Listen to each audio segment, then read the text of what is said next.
This Steve Jones Show podcast is now loading. The Steve Jones Show podcast is presented by Sunbury Motor Company and Purdy Insurance. Bringing you an in-depth look at Penn State sports and more. This is the Steve Jones Show on News Radio 1070 WKOK. The Steve Jones Show is presented by Purdy Insurance and Sunbury Motor Company. Now from the Sunbury Motor Studio, here's Steve Jones. And my apologies to everybody. I was at an event with Matt Campbell, and it ran longer. So I apologize. But it was great to be a part of it. And Matt with an opportunity to tell everybody what his philosophy is. Also, I can give you an update on what the stadium's like, too, because what they've done now is you'll see cranes on the east side of the stadium. The cranes on the east side of the stadium are putting up the LED lights on that side. And that'll then match the LED lights that you'll see on the west side as well. When you look at the pictures of the new stands being put up on the west side, all the girders are now in. They're all up. The girders are in. The girder part is now finished. But you'll notice how the girders come up and they're hooked at the top. Well, they're hooked at the top because that's where the LED lighting is going to go on that side. The sections of seats will be sections of seats in that upper area will be done in time for the season, which is great. And believe it or not, I'm not going to give you the number, but the seating capacity in the stadium is going to be, for this season, bigger. The seating capacity for this season will be bigger. Now, what the seating capacity ends up as when they get the lower bowl done, that's a different question because that lower bowl will be chairbacks. Okay? And so that's where the stadium part is. Matt's presentation was fascinating because he was able to talk about his journey to get here and not just getting to Penn State. Being in high school, parents went through a divorce. In his high school football coach was great. Memorial Day. Okay. Well, I'd like to take advantage of Memorial Day, but we'd like to get there first. And then the ability to have a high school coach save him in so many ways. He went to a big program in Pitt, but the cultural fit for him at that stage in his life wasn't right. And it doesn't matter if it's Pitt or somebody else. It doesn't matter. And then he goes to Mount Union, and Coach Karras was incredible with him. He's one of the legends out there at Mount Union, and we know Nick Sirianni was his roommate there. But he has set himself up in such a way where he has standards, and the standards are going to be important in a world of NIL, which is where we are right now. It's player compensation. In the world of player compensation, the hell with the NIL stuff. Let's talk about it's player compensation now. CBS News. No, I don't think we need. A lot of the news is bad, but I don't want the news. Just so you know, I want good news. But that doesn't mean you have to put your standards aside because they're player compensation. He was able to build his program at Iowa State. And look, nobody's drafting Iowa State players when he gets there. In the last 5 years he was there, they had 35 players drafted. 35 players drafted. So they know how to spot talent. They know how to develop talent. you've heard me often talk about the star system. 5-star guy, 4-star guy. But you've also heard, it's interesting because he was talking today and it sounded like he was doing he was doing the show with me. Because I've always talked about I don't watch highlights of players. That I want to see them for me. Now he can't afford to do this, but I can. I want to wait until I see them on a practice field where they're suddenly against comparable or better talent and see how they handle it. I don't look at highlights. Now, he's recruiting, so they've got to go through mountains of video to see whether they think a guy can play or not. But we are in that highlight, as he said, the highlight society.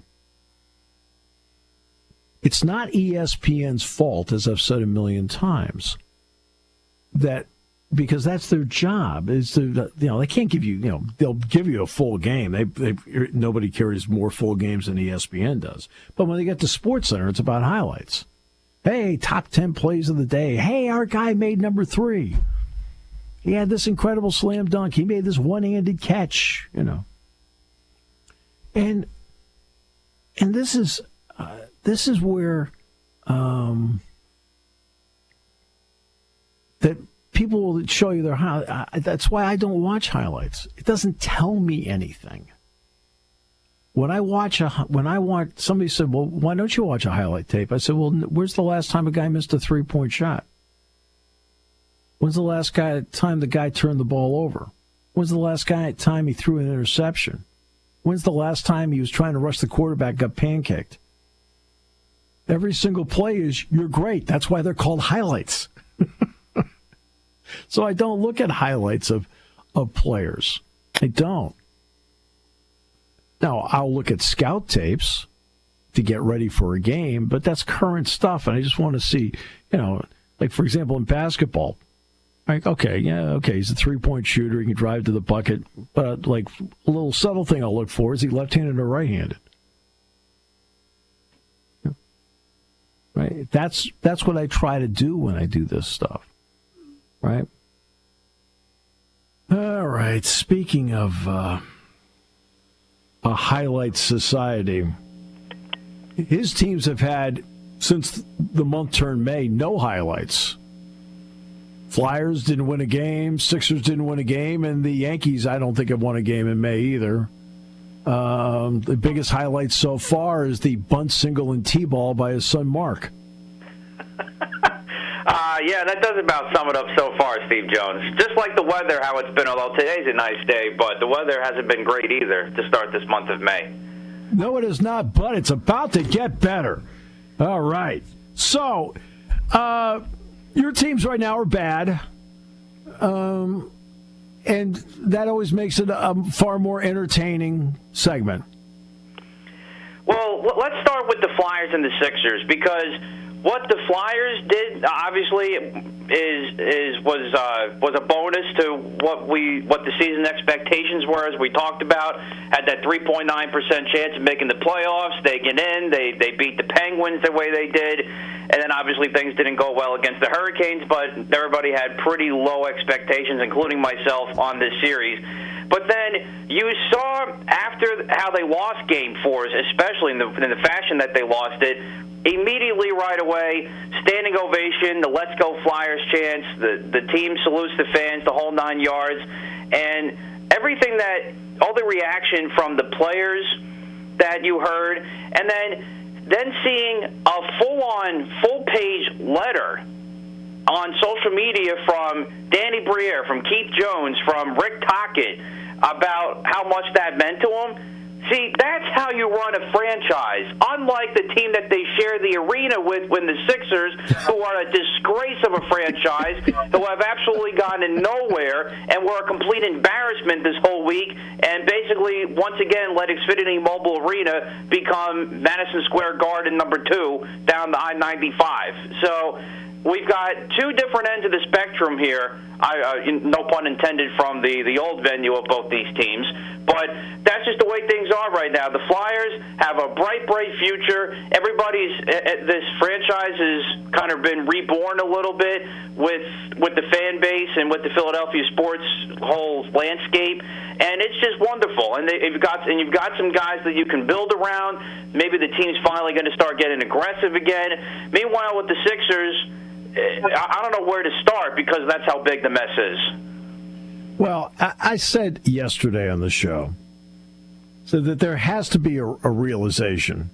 The realization is this: the best two teams for months in the NHL have been the Colorado Avalanche and the Carolina Hurricanes. Correct. The Flyers just flat out lost to a better team. The Philadelphia 76ers just flat out lost to a better team. More than anything else. Now, the future I'll get to in a second. But the Sixers are not a good shooting team. I mean, you can love Maxey all you want. Maxey is a good shooter. He's not a great shooter. Edgecombe is streaky. And that was the stunner about that's the only reason they beat the Celtics. Out of nowhere, they shot the ball well. Like, really? Embiid, they can't get rid of him because they signed that long-term contract, which you jumped up and down about like a little kid. In 24, they got him like he's the MVP. I'm like, that's a mistake. Guess what? It's a mistake. They can't move him. They can't move him. They got a lot of problems. Right? And which is why I didn't want Paul George signed to that mega contract that they signed him to, and we've got that as well. Yeah, these are your people. I'm just telling you, they're your people. Now, as far as the Embiid contract is concerned, yes, I was all for it at the time, though I did know its risks. But that was also at the time why I was a huge proponent of not bringing in a guy like Paul George, because you knew if things didn't go well with Embiid, which they didn't, then you were going to be hogtied with that contract. Now you've hogtied yourself with two contracts. That's just bad business. It's one thing to have faith in a guy and take a risk with him, knowing his risks, and it's kind of been an up and down, health-wise career with Embiid. It's one thing to do that, but then it's one thing to know that and then put yourself in a bind with another massive contract for a guy that's up in nothing but problems, can't stay on the court, and quite frankly hasn't come through in the clutch for the Clippers and all the other places that he's been. So I'm more adamant and not happy about where things are with Paul George as I am with Joel Embiid, though I think obviously it is time to find some way to move on from both of them. We'll see. The feasibility, though, obviously is going to be pretty slim, but I still think the Sixers are probably going to get some sort of calls about both guys, and we'll see how things go. But as I've said before, everything except Tyrese Maxey and VJ Edgecombe needs to be blown up at this point. They're not going to get calls on Embiid. I just saw some reports that just watching this morning that they are going to get that the Sixers probably will get calls in Embiid. I don't know what the extent is going to be. You're probably not going to get what you're looking for, but I thought that was interesting and somewhat surprising that they were going to get calls about Embiid. I think you have more of a chance with Paul George than you do with Embiid. They will get no calls on Embiid because they have to absorb his contract. Oh yeah, I think that's a definite. Yeah, there's no question they're going to be on it one way or the other. But can they still find a way to get rid of him? If they put him on the books, then we'll see how that plays out. You're stuck. Oh yeah. Either way, they're going to have. It's not going to be a small chunk that's going to be left over, no matter if anything happens with Embiid. Which is why I said, why did you bring in a guy like Paul George with that kind of contract? Because now you got two problems. And like you're stuck with that huge Aaron Judge contract. He's doing nothing.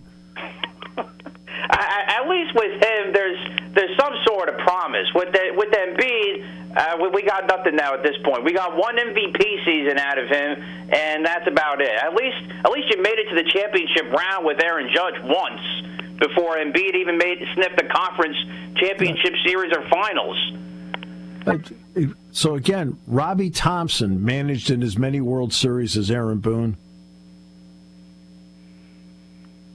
Oh yeah. I mean, listen, I already said when he got fired a couple of weeks ago, I'd take him on the Yankees in a heartbeat. The Phillies made a pretty big mistake, in my opinion, by letting him go. But I get why he was let go, but he wasn't the problem, as we've talked about before.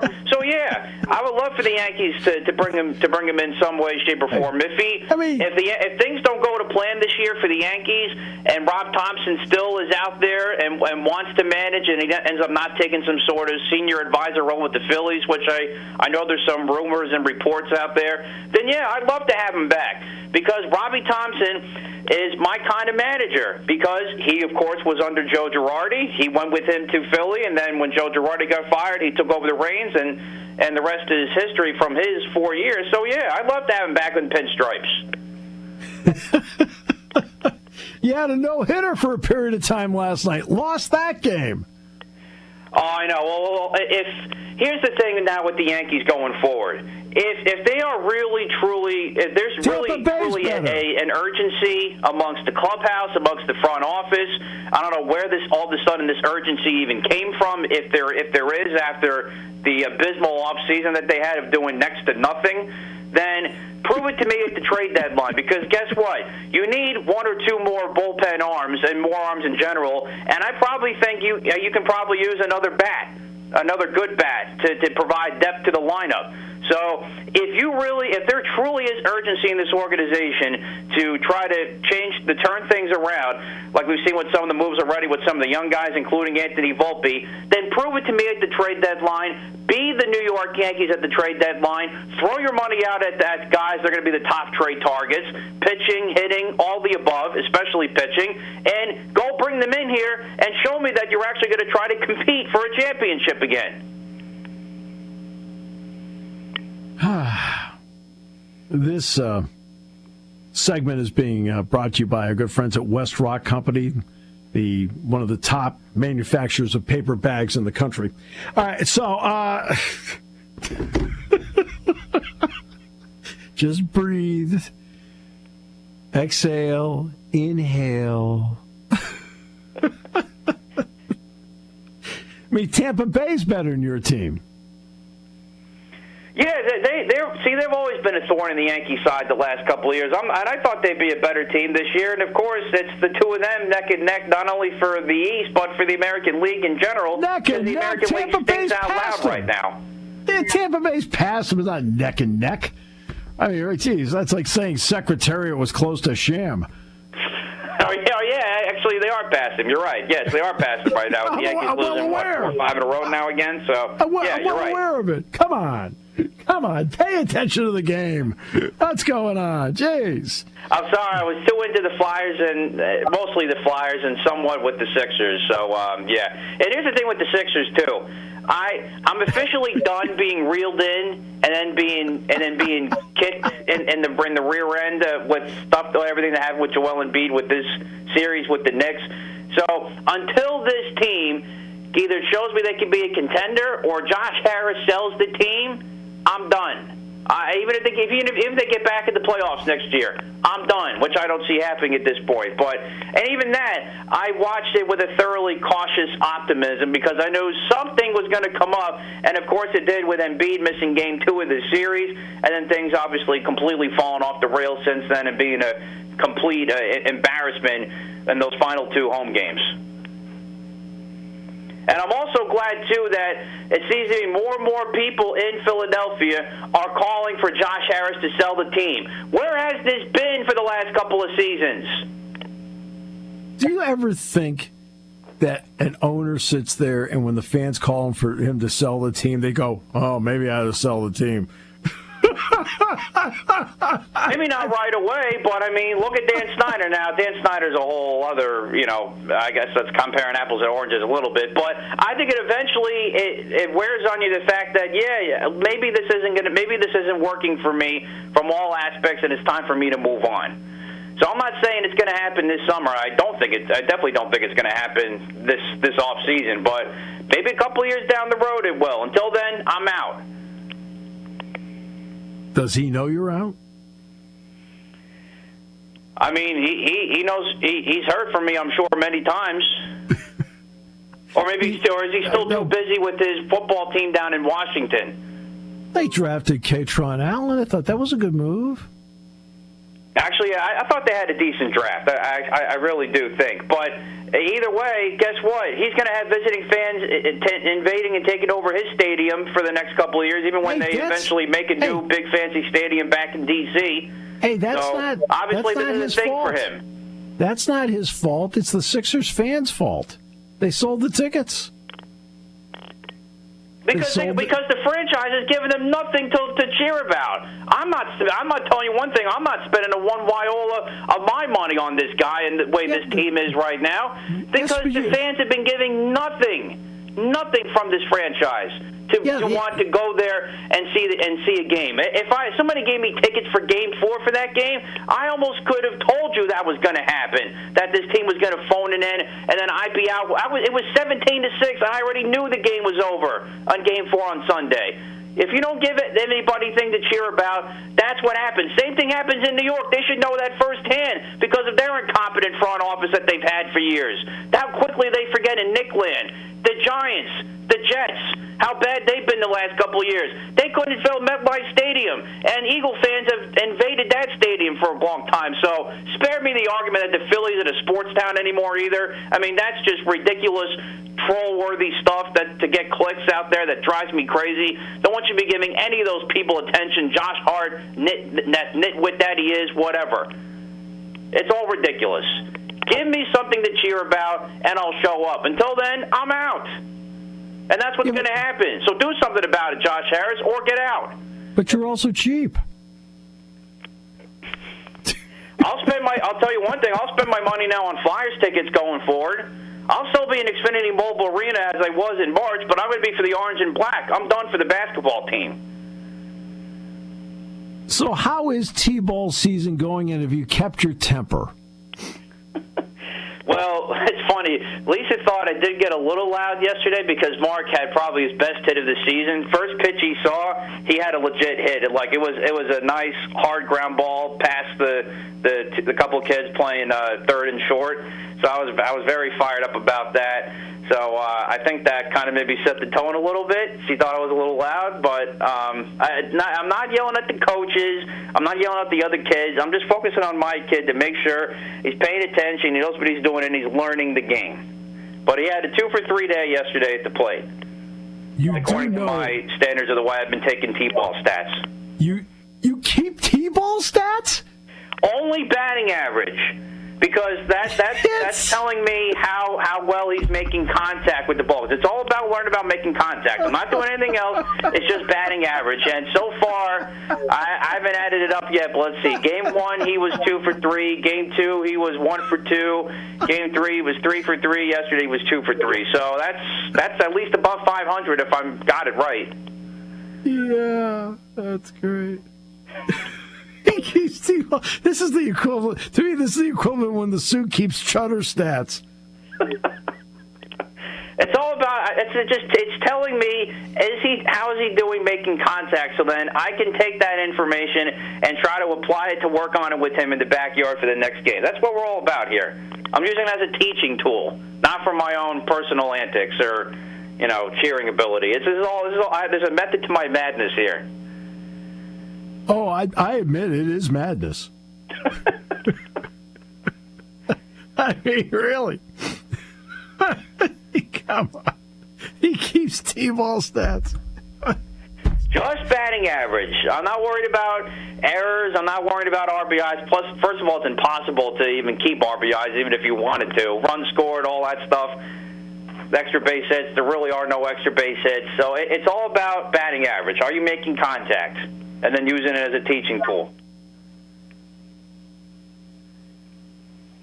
This is one of the 10 saddest conversations I've ever had. How old is this kid now? 4, 5, 5, right? He will be 5 in June, next month. 5 in June. And he's got a batting average. But no OPS? Even OPS is hard to determine because either way they're going to get on base, either whether they hit it by the coach pitch or by the tee. So that's saying batting average is literally about the only stat you can keep in T-ball. Does your wife know you're doing this? Oh, yeah, she knows. She rolled her eyes at me last night when I said I was trying to figure out his batting average. Oh, man. Wow. Yeah. Oof. Amazing. Hey, there'd be some parents out there would still try to figure out RBIs and all this other stuff. I'm not going that far. I'm just trying to go for what are the teachable tools, and that's are you making contact? That's all. Yeah.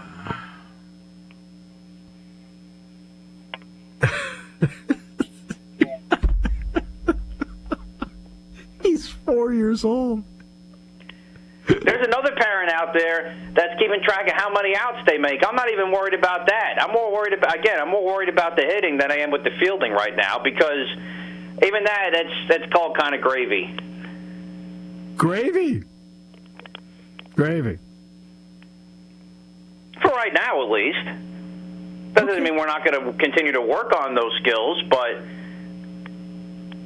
that's just the one. That's the one thing you can best judge right now is the batting average. Is he having fun? Can we gauge that? He's always having a blast. Oh yeah, well, he's always asking, "When's my next game?" He's having a blast, absolutely. And that is, yes, you're right. That is the most important part. I'm having a lot of fun too, and it's really fun also seeing his other teammates and seeing what kind of progress they make, how well they do in the game.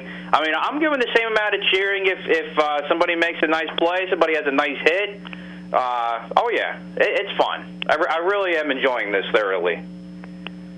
Maybe a little too much, but I am enjoying it.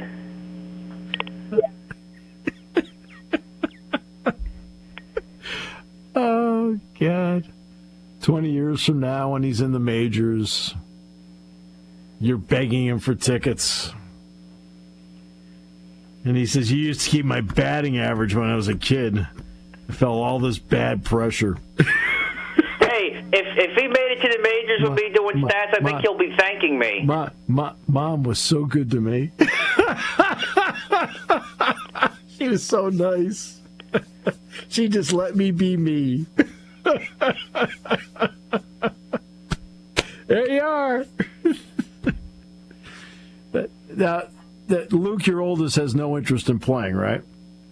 Well, actually, he's starting to gain some interest. I think now that he's seeing Mark doing it and he's having fun, so I think he wants to try it next year. Good for him. That's good. So, yeah, so that'll be fun to maybe have them both play next year. We'll see if the interest still holds out for a whole other season until next spring, but that's what I've been told as of now, that he wants to try it next year with Mark. Because I think it would be great that you'd be sitting there and they're comparing the batting averages and like, I'm way better than you.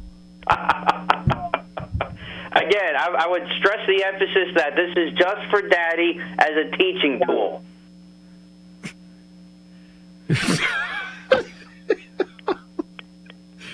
Just so you know, I do sports that are serious. T-ball isn't it.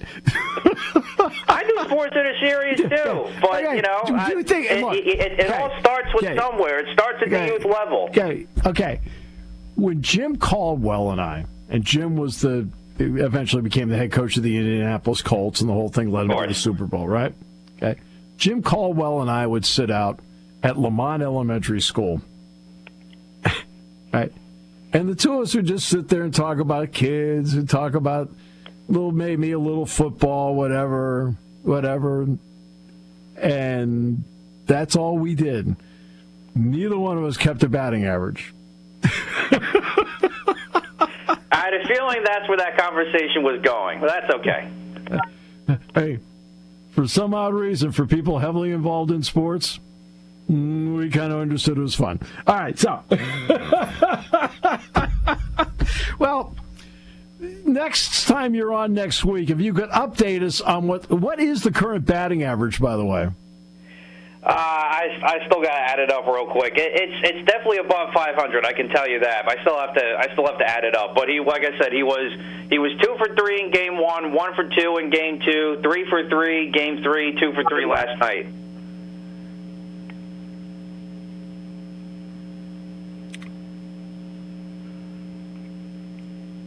Next half hour, we'll have a child psychologist on to review this conversation. Well, thanks so much for enlightening us. Always happy to give you my honest opinion, even in the T-ball side of things, even where it's all about the teaching on that part, where as we get to the pro level, then it's about, like actually having common sense and learning how to lead a team, which we're not doing right now with the Philadelphia 76ers. Do you have ulcers?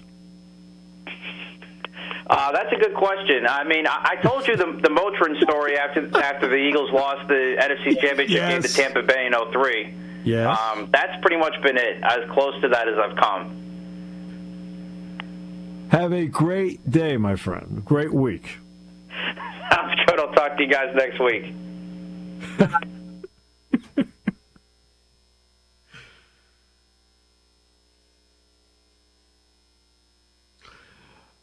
If we have any child psychologists out there that wish to call the show, we will listen to what your analysis of that happens to be. Neil Coolong next half hour here on News Radio 1070 WKOK.